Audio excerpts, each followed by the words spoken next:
नमस्कार, मैं हूं रिपु मिश्र। आप देख रहे हैं चंपारण मिरर। जहां लोकतंत्र के महापर्व का शुभारंभ हो गया, वहीं एक और अपने अपने पक्ष की मजबूत गठबंधन दिखाने के चक्कर में एनडीए और आईएनडीए अपने सहयोगियों के साथ अभी तक सीट शेयरिंग भी नहीं कर पाए हैं। आज आम चुनाव के तारीखों का ऐलान हो गया और इसी के साथ ही देश में आदर्श आचार संहिता प्रभावी हो गया। आदर्श आचार संहिता के दौरान किसी भी नए काम का ना ही उद्घाटन हो सकता है और ना ही किसी नए काम का शिलान्यास भी हो सकता है। अब चंपारण मिरर सरकार के किए गए पुराने कार्यों की समीक्षा करेगा, न कि प्रधानमंत्री मोदी से सवाल, क्योंकि हम लोकतंत्र में भरोसा रखने वालों में से हैं। जब हमने आम चुनाव के चरणों पर ध्यान दिया और इतिहास से कुछ सबक लेना चाहा, तो पहला प्रश्न हमारे सामने आया कि आम चुनाव 2024 7 चरणों में होने वाला है।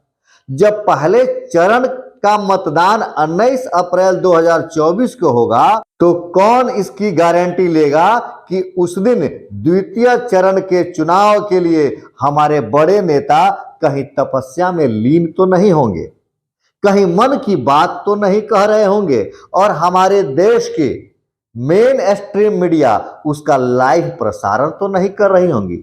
कौन इसका गारंटी लेगा?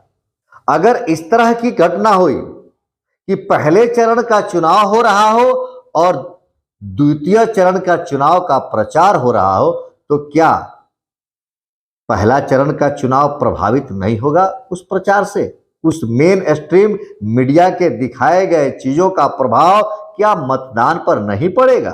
क्या यह आदर्श आचार संहिता का सम्मान होगा या आचार संहिता का उल्लंघन होगा? यह सवाल आपसे है। वहीं जब द्वितीय चरण का प्रचार चल रहा होगा और उसी दिन पहले चरण का मतदान होगा, तो अवश्य ही मतदान प्रभावित होगा।